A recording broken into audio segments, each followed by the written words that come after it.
Thank you.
Et nous aimerions vous rappeler que Et le premier au Rwanda, le premier, vous me l'avez il y aura quelque chose.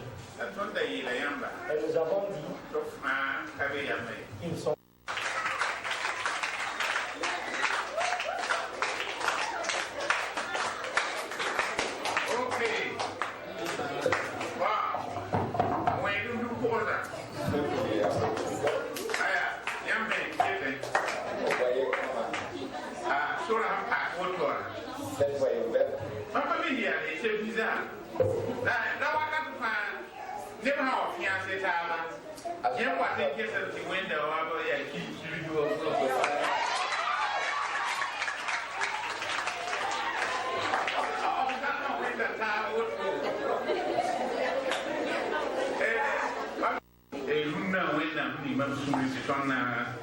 Quand le Seigneur m'a mis tantôt et puis j'aimerais qu'on revienne à la vie de quelqu'un dans la parole de Dieu que vous connaissiez tous. Nous avons parlé de cela il y a beaucoup, il y a plusieurs reprises. C'est la vie de Joseph dans la parole de Dieu. La vie de Joseph. La vie de Joseph semble à la leçon de ce matin que nous avons vu. Si nous voyons dans la leçon, on a parlé des enfants d'Israël et à la sortie de l'Égypte, comparer cela avec ce que notre vie des derniers temps. Et si nous remarquons cela, nous allons voir que cela est effectif. Et si vous voyez la vie de Joseph, comme nous avons lu auparavant, c'est un enfant. Nous pouvions dire que c'est un enfant, un bébé gâté, parce que son papa le chérissait et sa maman l'aimait, et plus que ses grands-pères. Il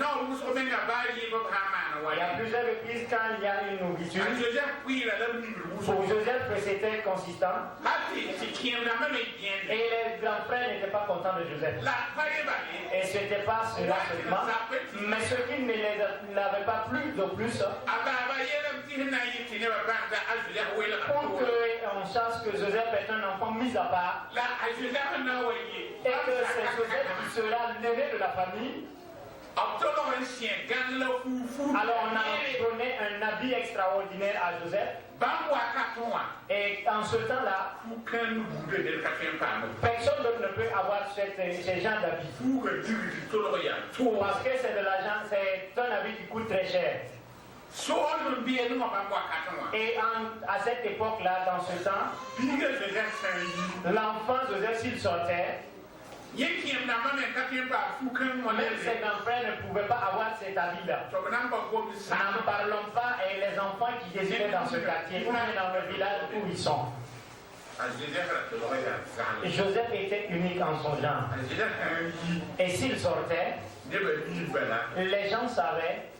Et tout le monde indexait Joseph pour dire que c'est l'enfant le bien-aimé de cette famille-là. Et quelle sœur, c'est bien. Mais cela provoque la colère. Cela est un enseignement pour nous. Si vous voulez que vos enfants ne soient pas jaloux envers les autres et qu'après votre départ, qu'il y ait des ruines après vous, ne divisez pas les enfants entre eux-mêmes. Comme vous avez vos enfants, c'est bien vrai qu'il y a d'autres qui sont intelligents, il y a d'autres qui ne sont pas humains, et d'autres peuvent cela, et d'autres ne peuvent pas cela, et d'autres vous obéissent, d'autres n'obéissent pas, et vous savez bien que ceux qui vous obéissent là, c'est bien facile de leur donner quelque chose. Si vous dites ainsi, l'enfant il va venir rapidement. Papa, maman, qu'est-ce que vous voulez? Et si vous ne faites pas attention, vous allez ouvrir votre amour, tout votre amour envers cet enfant. Et si c'est de l'autre enfant là, toi, c'est pas la peine. C'est bien vrai. Nous devrons les montrer tous. Et tous les enfants, et leurs défauts. Ici, tu ne dois pas faire cela.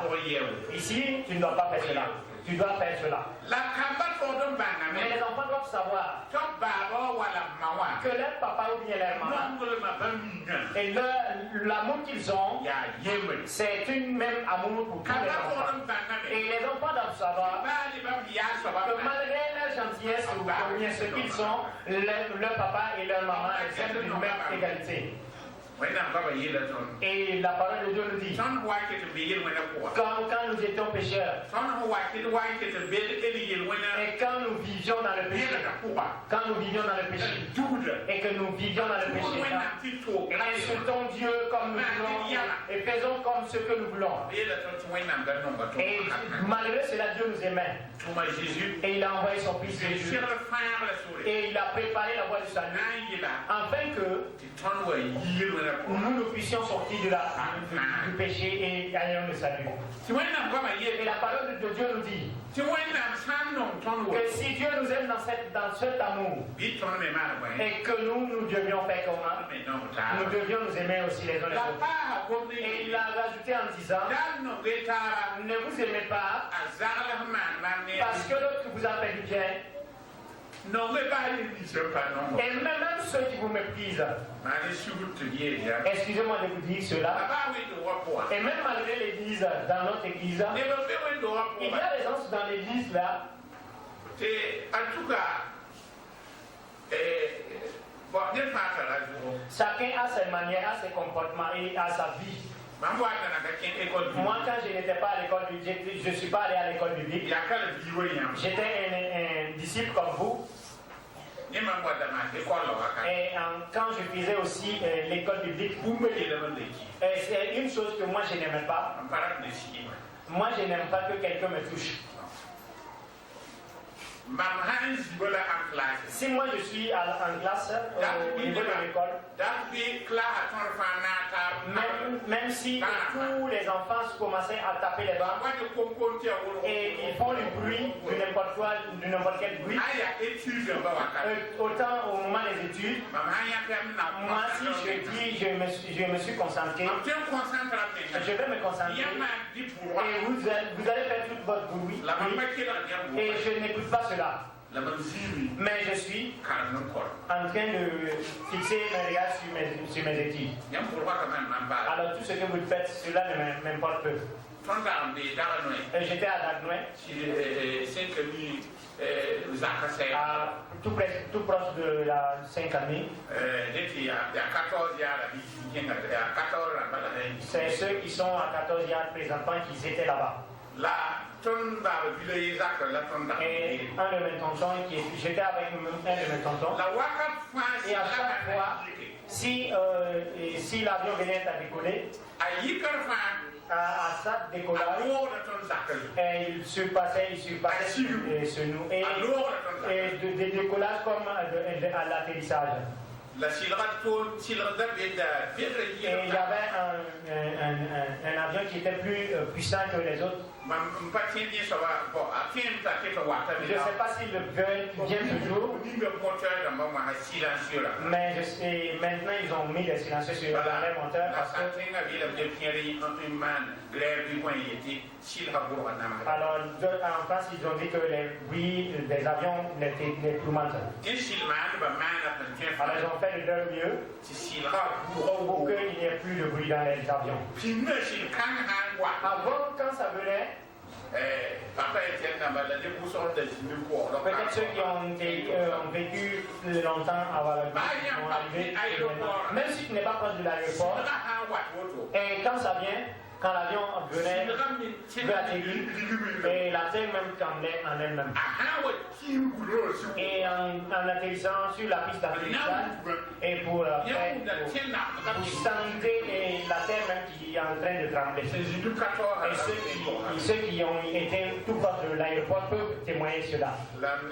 Mais je vais vous dire que même si à l'atterrissage, cela ne me dérangeait pas, moi mes études.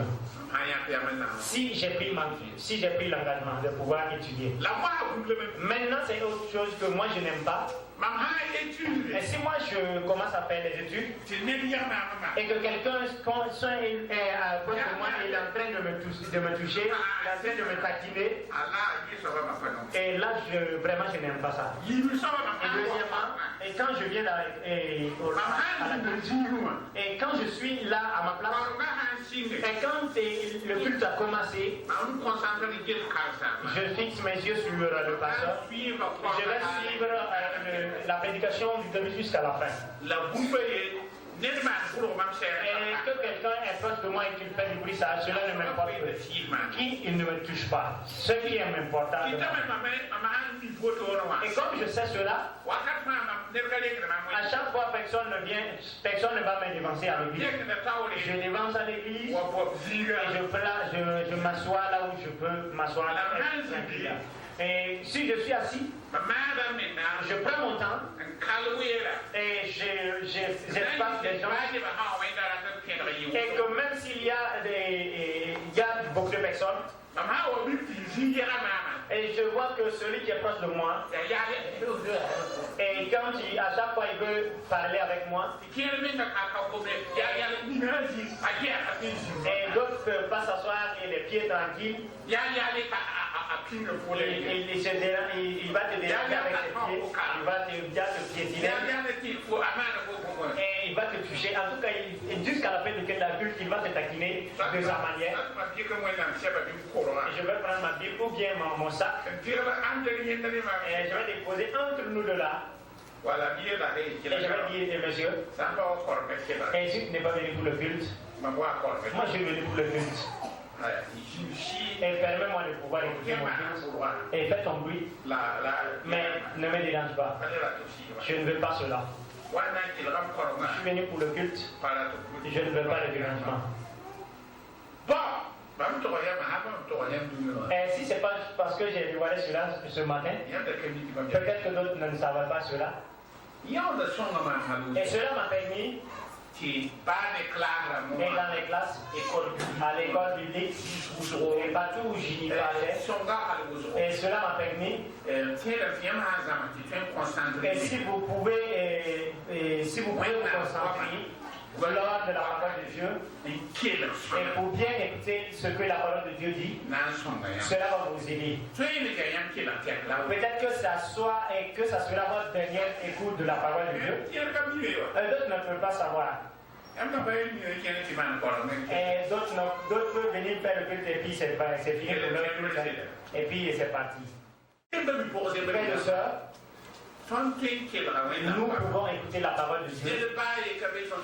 Et personne et nous ne peut juger et peut dire que la semaine prochaine il sera là. Personne, y a-t-il quelqu'un qui peut proclamer cela? Monsieur Kayede, vous êtes sûr que la semaine prochaine? Ben non. Qui d'autre encore?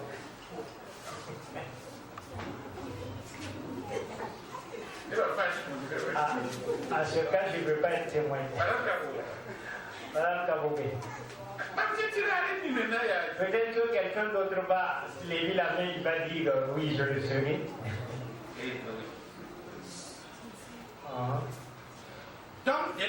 Alors personne ne peut proclamer cela. Même moi-même, je ne peux pas dire cela. Et d'autres ne savent pas que les pasteurs. Alors, une dame est allée à l'église et on a dit que le pasteur est malade. Alors, et la dame a demandé, et donc les pasteurs sont malades. Alors, depuis que lui s'est converti, elle n'a jamais entendu que les pasteurs tombent malades. Alors, quand c'est les pasteurs qui touchent les gens, c'est qu'ils reçoivent la guérison. Et deuxièmement, elle n'a pas entendu que les pasteurs tombent malades. Alors, elle a raison.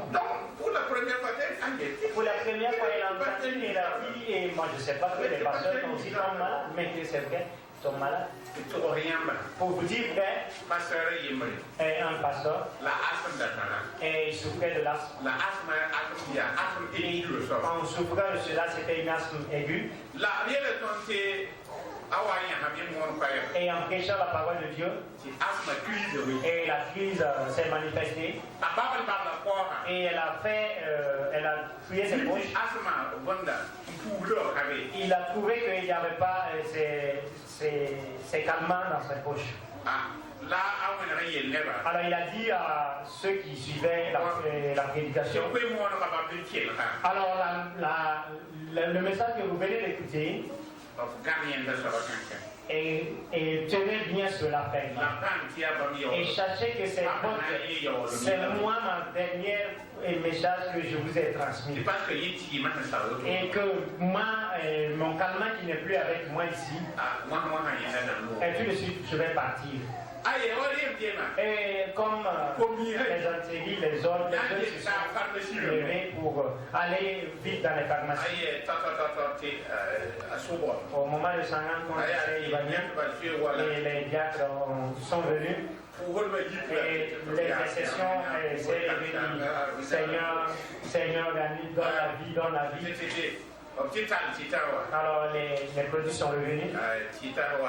Au moment que les produits allaient arriver, et il y a longtemps que le pasteur ne respirait plus. Et ceux qui connaissent, dans 5 minutes après, s'il n'y a pas de souffle, 5 minutes après, le cerveau ne consomme plus. Alors qu'est-ce que c'est ça? Cet homme qui est pasteur, voilà, c'est son départ ainsi. Il prêchait la parole de Dieu, mais il ne savait pas que cette parole même qui sortait, c'est autant même que Dieu avait préparé pour la vie. Frères et sœurs, j'aimerais vous rappeler qu'à chaque fois que vous venez pour écouter la parole de Dieu, soyez très attentifs, car vous ne savez pas si dimanche prochain vous serez devant le Seigneur avec la santé. Et moi aussi qui prêche avec vous, et à chaque fois je prêche de tout mon cœur, parce que je ne sais pas si dimanche prochain je serai là avec vous. Que le Seigneur vous bénisse. Et que ceux qui ont l'esprit et l'oreille entendent ce que le Seigneur veut que nous entendions. Alors j'avais dit auparavant qu'on allait parler de Joseph. Alors nous allons lire dans le livre de Genèse, chapitre 37. Le verset 18. Et nous lisons jusqu'au verset 20. Genèse chapitre 37 et verset 28. Genèse 37.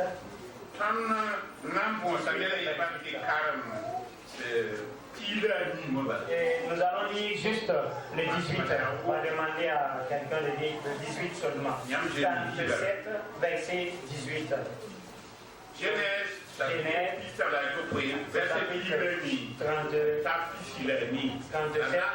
le verset 18 au verset 28. Mais nous lisons uniquement rien que le verset 18.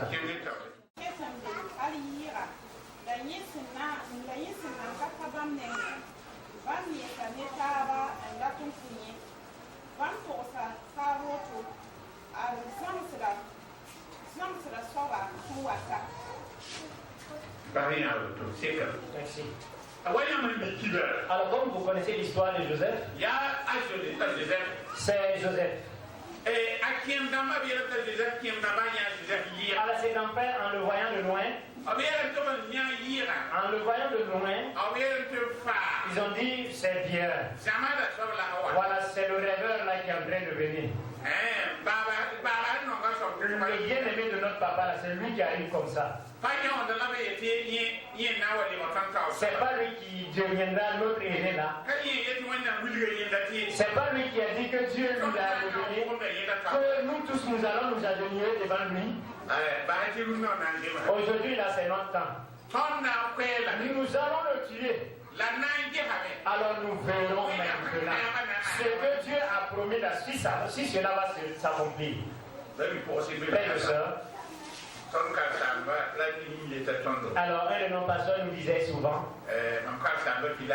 mon pasteur au village me disait, il me disait, et suivons Dieu. Et si Dieu te dit que tu vas manger du macaroni et ajouter de la viande chaque jour, et que quelqu'un d'autre dit que tu vas manger de la sauce au potasse, c'est lui-même qui est en train de se souffrir. Tu vas manger ton spaghetti tout à fait propre. Parce qu'il n'y a personne que Dieu, ce qu'il a promis pour toi là, personne ne peut contrecarrer cela. Et que si le temps de Dieu aussi n'est pas encore arrivé, et que Dieu n'a pas, le temps de Dieu n'est pas arrivé pour t'élever, même si tous les tribus de cette nation-là et qu'ils t'aiment là, même s'ils t'élèvent, tu vas tomber. Parce que c'est pas Dieu qui t'a élevé.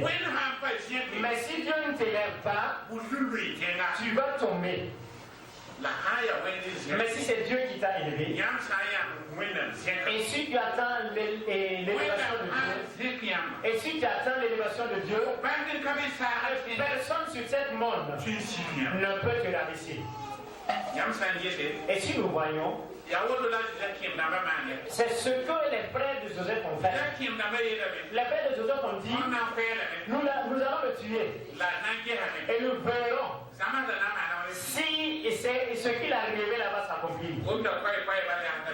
Pour vous dire que nous allons voir si ce que Dieu a fait. Et si on le tue, nous verrons si la prophétie s'accomplira. Frères et sœurs, sur cette monde que nous sommes. Et cela me semble ainsi. Et nous sommes aussi de fois contraints à ces gens de situation. Et dans notre vie, nous ressemblons un peu comme la vie de Joseph. Et si vous voulez suivre Jésus, la foi à ses vies et la foi à ses étapes de vie, et qu'aujourd'hui nous sommes ainsi, et demain le Seigneur t'élève à cet rang. C'est comme des escaliers que tu es en train de monter. Et que si tu veux monter un escalier qui du bas jusqu'à cette tôle-là, et que quelqu'un d'autre arrive, il s'est permis de pouvoir suivre les rythmes de l'escalier. Et l'autre dit, toi tu es insensé. Tu ne vas pas arriver vite. Comme lui, il commence à monter un par un, et lui, il est insensé. Toi, tu vas dire, moi, je suis le plus sage. Je vais aller 2 à 2. À 2 niveaux pour arriver très vite. Et l'autre dit, toi, tu veux rien. Moi, c'est 3. Je vais aller à 3 étapes là. Et l'autre arrive, c'est 4 étapes. Et l'autre arrive, il dit, vous tous là, moi, je vais être au premier escalier là. Et je vais surmonter tout cela jusqu'en haut. Et j'aimerais vous poser la question. Dans tout ce que j'ai commencé à dire là, qui ira à bon port et il va avoir ce qu'il va gagner.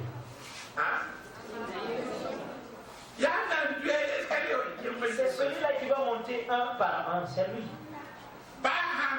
Même s'il va durer, il pourra arriver et il verra ce qu'il doit voir. Mais si tu veux surmonter certains états, et si tu veux dire que Dieu même est juste, et tu veux contourner ce que Dieu même a placé comme plan, et tu vas dire que le plan de Dieu pour toi n'est pas juste, et chercher toi-même tes propres plans, à chaque fois, nous pouvions arriver là où nous voulons arriver, mais nous allons arriver tout blessés. Et à certaines reprises, nous n'allons même pas pouvoir arriver. Et à la fin, c'est des souffrances et des doutes. Et pour faire l'œuvre de Dieu, il faudrait que nous réunissions ce que nos désirs, nos propres désirs. Et refuser notre propre désir là. Et la parole de Dieu appelle cela. Et c'est l'amour physique de notre chair. Et pour dire que notre moi là, il faudrait que notre moi là disparaisse. Et que la volonté de Dieu puisse être en nous. Et à la fois, si nous regardions, nous verrions que dans la foi, et la parole de Dieu nous montre que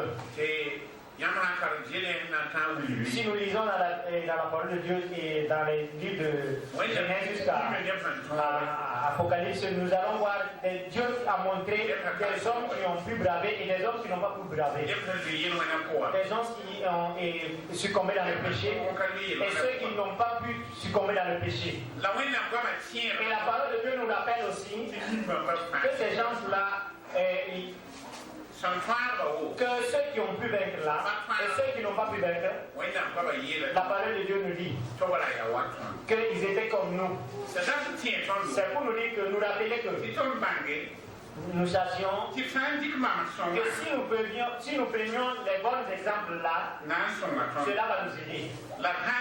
Mais si nous prenions les mauvaises, et cela ne va pas nous aider, comme ceux qui nous ont dévancés. Et si nous prenons l'exemple d'Ananias et Saphira, nous verrons qu'à chaque fois, et ils ont pris leur engagement, leur propre engagement, et pour trahir. Et ils veulent arriver à l'église, qu'on dise que oui, monsieur Ananias, même avec sa femme là, eux-mêmes ils ont vendu leur choses et ils ont donné toute leur somme et pour l'œuvre de Dieu. Alors parce qu'il y avait des gens qui avaient fait cela et les gens là ont loué leur action. Et Ananias, comme ils veulent que les gens les honorent aussi, alors eux aussi ils ont vendu mais ils se sont conservés en Israël. Et mais si nous donnions tous, qu'est-ce qui va rester en nous? Écoute bien, est-ce que nous allons tout donner? Alors ils se sont, l'homme et la femme, alors ils se sont entendus. Et comme c'est ainsi, et c'est nous-mêmes qui savons combien on a vendu. Et on va prendre la moitié, donner à l'église là. Mais l'autre moitié là, voilà, on va mettre ça de côté. Et, voilà, bon, et puis on va partager ça. Alors arrivé à l'église, alors nous avons vendu notre terrain et nous sommes venus pour donner à Dieu afin qu'on puisse partager cela. Et rappelez-vous que ceux-là même qui avaient vendu leur terrain, et ils sont venus à donner cela. venaient, ils partageaient tout ce qu'ils avaient comme nourriture là. Et ils partageaient l'argent, le bien même. Et toutes les familles qui étaient réunies dans l'église, ils les partageaient à part égard. Afin que chacun puisse aller nourrir sa famille. Et Ananias et sa femme là, quand on partageait, eux-mêmes ils allaient recevoir encore. Comme ils n'avaient rien ce jour. Alors pour aller ajouter ce qu'ils avaient déjà. Les Ananias, ils ne sont pas partis. Ils sont toujours là.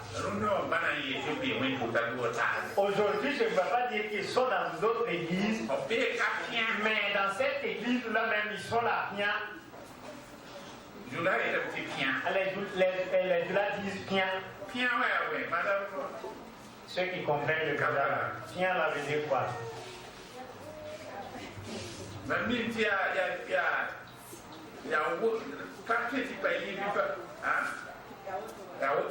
Alors c'est ainsi. C'est pour dire que l'imitation d'Ananias, qu'est-ce que c'est? Cela veut nous dire qu'ils ne se sont pas donnés engagés, ils ne se sont pas engagés entièrement. Peut-être qu'avec vous, peut-être que ce n'est pas l'argent que vous allez apporter à l'église. Mais peut-être que Dieu vous demande quelque chose. Que de faire? Est-ce que vous faites cela de bon cœur? Ou bien vous le faites nonchalamment? Ou bien vous le faites à la va t'asseoir? Et le Seigneur Dieu lui dit. Mais les gens, ils peuvent ne pas savoir. Les gens peuvent dire, monsieur là, il fait de tout son cœur. Mais Dieu sait que sincèrement tu pouvais faire de mieux. Dieu sait que quand il t'a dit de faire là, tu pouvais faire plus que cela. Mes frères et sœurs, chacun avec son Dieu qui il peut savoir. Alors cela doit nous donner un enseignement. Et que Dieu s'il nous dit de faire quelque chose, et comme nous avons pris l'engagement de faire quelque chose pour Dieu aussi, de le faire de tout cœur, de toute notre âme, de tout ce que nous pouvions le faire. Parce que nous aurons une couronne. Ananias et Saphira, ils n'ont pas dit toute la vérité. Alors, mais comme ils n'ont pas dévoilé cela à quelqu'un, et quand ils sont approchés de l'homme de Dieu en disant, Ananias, quand il a confié la somme à Pierre, Pierre en recevant l'argent, l'Esprit de Dieu a dit à Pierre, et la somme qu'ils ont vendue à leur champ, c'est pas tout, ils t'ont donné. Et Pierre, en entendant l'Esprit de Dieu lui parler dans son cœur, Pierre a dit, Monsieur Ananias, en vendant ton champ, est-ce tout le prix de ton champ que tu nous donnes? Ananias dit oui, c'est vrai, c'est tout. Et Pierre dit, continue de dire, et vous n'avez pas pris mise en réserve, Ananias? Est-ce que c'est tout l'argent comme ça? Pierre voulait la confirmation de l'Esprit de Dieu. Et Ananias a continué en disant non, c'est tout, on a tout apporté, rien n'est resté. Et Pierre, en regardant Ananias, en le regardant, il a dit Ananias, les mensonges que tu as proférés, c'est pas avec moi, mais c'est avec l'Esprit de Dieu. Et Ananias, en écoutant en entendant cette parole, alors l'Esprit de Dieu a frappé Ananias et il l'a tombé. Il est mort. Et à Pierre lui a dit, tu as menti avec l'Esprit de Dieu. Et Pierre en allant de l'avant en disant, avant de vendre le champ ne vous appartenait-il pas? Et en vendant, après avoir vendu, pour apporter l'argent, l'argent ne vous appartient-il pas? Et pour le reste que vous avez mis à part là, et pour le reste qui est venu à nous là, pourquoi vous ne pouvez pas dire cette vérité? Vous pouviez dire cette vérité. Nous avons vendu, c'est bien vrai, mais nous avons pensé que cette somme-là, si on donne, cela va œuvrer, cela va aller de l'avant pour l'œuvre de Dieu. Mais voilà pourquoi nous avons envoyé cette somme-là. Ce qui n'a pas plu à Dieu, c'est le complot entre Ananias et sa femme. Et j'aimerais vous poser cette question. Combien de fois vous avez menti, vous avez comploté? Combien de fois vous avez comploté? Vous avez menti? Bon, ok. Comploter, c'est contre quelqu'un. Combien de fois vous avez menti? Et ainsi là. Non, attends. Un exemple. Les commerçants, je vais venir pardonner et rabaisser. C'est vrai, rabaisser un peu le prix. Non, je jure cela. Il n'y a même pas quelque chose, il n'y a même pas de l'argent dedans. Nous aussi on travaille seulement parce qu'il n'y a même pas de bénéfices. On ne veut pas s'asseoir, sinon il n'y a pas de bénéfices. Mais tu ne laisses pas. Et à chaque fois tu repars là-bas. Il y a des gains, voilà pourquoi tu repars là-bas. Et tu continues de vendre. Non. Nous qui sommes les chrétiens, dis à ce monsieur-là ou bien à cette dame-là, et ne dis pas s'il y a de bénéfices ou pas. Dis-lui. Et moi aussi, quand je suis allé là payer, j'ai goûté un gain. Mais c'est ça gain là pour pouvoir nourrir à mes enfants. Moi aussi, je veux pour m'enrichir. L'argent là, c'est comme ça. Et si tu veux payer là, il faut payer, mais dans le cas contraire, bon, tu peux aller ailleurs. Si tu vois là où c'est plus moins cher pour aller, moi aussi, comme je veux, voilà, moi aussi, comme je veux le gars là, voilà ce prix. Et tu n'as pas de problème avec lui. Tu lui as dit toute la vérité. Mais je vais vous dire quelque chose. Et si vous avez l'habitude même de dire cette vérité-là, vous croyez que les gens vont partir. C'est bien. Mais dans votre vérité que vous dites proclamez là, alors l'Esprit de Dieu sera en toi. Et l'Esprit de Dieu va permettre qu'il y ait plus de clients. Et que vous ne pouvez même pas terminer vos clients. Alléluia. Et que des gens vont mentir, mais ils n'auront pas de clients. Frères et sœurs, restons dans la voie de Dieu. Et si nous restons dans la voie de Dieu, Dieu va nous élever. Dieu va nous élever. Dieu va envoyer la bénédiction. Et Dieu va permettre que nous ayons la victoire. La parole de Dieu nous dit que si nous voulons suivre Dieu, il est bien que nous résistions à nos désirs de chair. Et comme nous avons vu là, le dimanche passé, ce qui concerne la repentance, et ce qui concerne de pardonner les uns les autres là, nous savons que l'homme, l'homme de nature, c'est si tu fais, je vais te faire. Si tu fais, moi je vais te faire. C'est la nature de l'homme. Je ne suis pas bête là. Mais attends, c'est l'homme comme ça. Et que ce soit les blancs, c'est comme ça. Que ce soit les arabes, c'est comme ça. Que ce soit les indiens, c'est comme ça. Que ce soit nous, les pauvres, les noirs. Il en est de même pour toute personne. Même pour les animaux. Si vous voyez une chèvre et il a provoqué l'autre là, regardez un peu ce qu'il faut. Alors l'autre là, l'autre chèvre là aussi va faire demi-tour et il va attaquer. Et il en est de même pour les bœufs. Ce qui veut dire que c'est la loi de la nature. Et les blancs ont l'habitude de dire que c'est la loi de la nature. Mais Dieu veut que nous qui sommes ses enfants, Dieu connaît qui nous sommes. Mais Dieu veut que nous soyons, que nous abandonnions ce qui est en nous. Et nous apprendre à vivre comme ce qu'il lui il nous donne.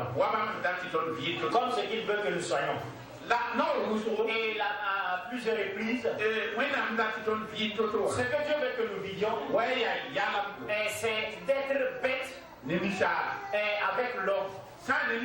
Si c'est avec l'homme là, quelqu'un qui va te provoquer et que tu vas lui faire du bien, et que toi à chaque fois tu le fais du bien, et pour l'homme là c'est être bête, c'est vraiment être bête.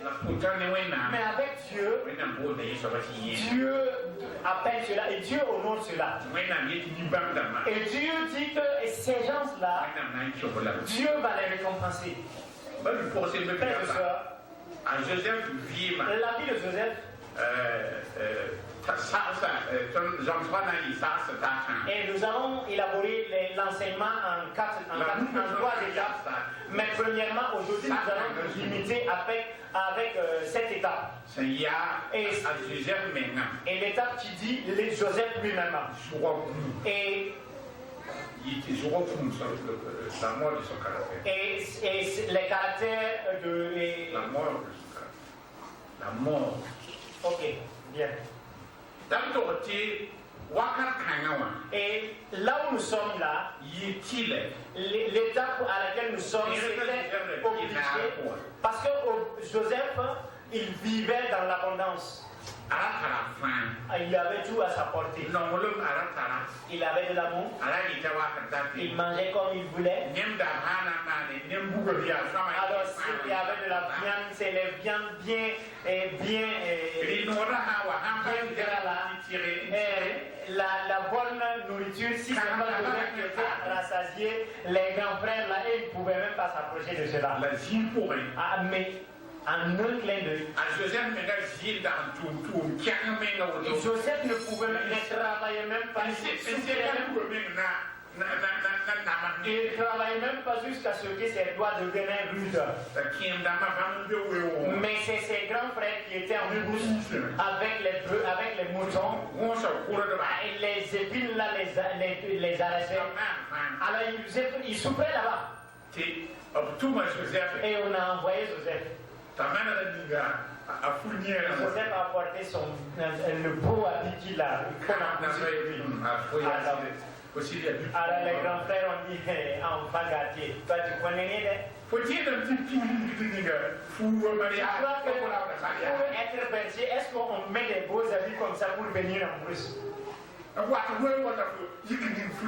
en brousse et puis tu es bien habillé comme ça.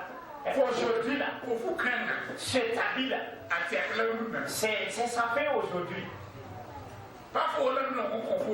C'est pas toi l'enfant bien aimé là. C'est aujourd'hui la fin. Ce jour-là. Alors ils ont déshabillé Joseph. Et ils ont laissé nu Joseph. Dans la vie chrétienne, vous pouvez traverser des situations qui semblent qu'on vous a mis tout nu. Et ils ont frappé Joseph. Joseph a souffert. Et ils ont voulu même sa mort. Et d'autres ont dit ne le frappions pas ici. Mais après avoir été battu, Alors toi qui étais un enfant jusqu'à étant petit, on ne t'a même pas fouetté, ne serait-ce qu'une seule fois même. Alors on t'entoure et puis on te frappe avec des bâtons. On lui a bien frappé, fouetté très bien. On voulait même jusqu'à sa mort. Mais un de ses grands frères a dit non, ne le tire pas. Il y a un puits perdu là-bas. Je suis tombé là-bas. Voilà, là-bas il va rester là-bas, mais il va mourir. Comme ça, même si après s'il meurt là, ça ne sera pas de notre sang. Alors ils se sont donné l'idée de le jeter là-bas. Pour la première fois. Pour la toute première fois dans la vie de Joseph. Et Joseph sera séparé de son père. Il sera séparé de ses frères. Il sera séparé de sa famille. Il restera dans une vie. Il va descendre comme dans une tombe. Et il sera seul. Combien de fois dans ta vie chrétienne, tu sens dans ta vie chrétienne, tu es descendu jusqu'à un jour. Tu te poses la question en elle-même en disant, est-ce que Dieu se souvient-il de moi-même? Et tu te sens seul. C'est comme David. J'ai levé mes yeux vers les cieux. J'ai regardé de gauche à droite. Et je me suis assis. Et j'ai regardé tout. Et il n'y a pas de secours. Mais David a dit, si ce n'est que Dieu, si ce n'est Dieu, je ne vois nulle part mon secours. Et David, quand il parlait ainsi, Dieu l'a-t-il aidé ou pas? Dieu l'a aidé. On ne sait pas comment Joseph, on n'a pas défini comment était Joseph. Mais Joseph, vraiment, il pleurait, il lamentait. Et il demandait pitié à ses grands frères. Mais ses grands frères, en regardant cela, et ils ont vu, ils ont trouvé des commerçants qui passaient. Au lieu de le laisser périr dans la pluie, comme on ne peut pas gagner de l'argent, et si on le vend, et un homme, un humain, si on le vend là, on va se partager l'argent. Là aussi, ça va mieux. Alors on ne l'a pas tué. Et de plus aussi, nous aurons de l'argent. Alors quand on a fait sortir Joseph, en le faisant, en le remontant dans la pluie, Joseph rendait grâce à Dieu et il a dit merci. Mes grands frères là, ils ont eu pitié de moi. Ma souffrance là, ils ont entendu cela. Maintenant, ils veulent me remonter. C'était pour empirer la situation. Combien de fois dans la vie chrétienne, frères et sœurs, les frères et sœurs se sont conformés comme ils étaient des amis. Car c'était des diables en personne. C'était même pour t'enflammer. C'était même le diable qui s'est pris pour vraiment te secouer dans la foi. Et deux fois dans le puits, il pouvait sortir. Et comme c'était des gens qui étaient venus pour te conseiller, c'était des gens qui étaient des sauveurs qui étaient venus à toi. Ou c'était pour te vendre en Égypte. Combien de fois cela dans ta vie, cela s'est passé. Je ne parle pas des gens qui sont dehors, des frères chrétiens, des sœurs chrétiennes, frères et sœurs. Ils se font ainsi. Des frères et des sœurs. Ce qui me plaît, dans toutes ces choses-là, Joseph n'a pas abandonné Dieu.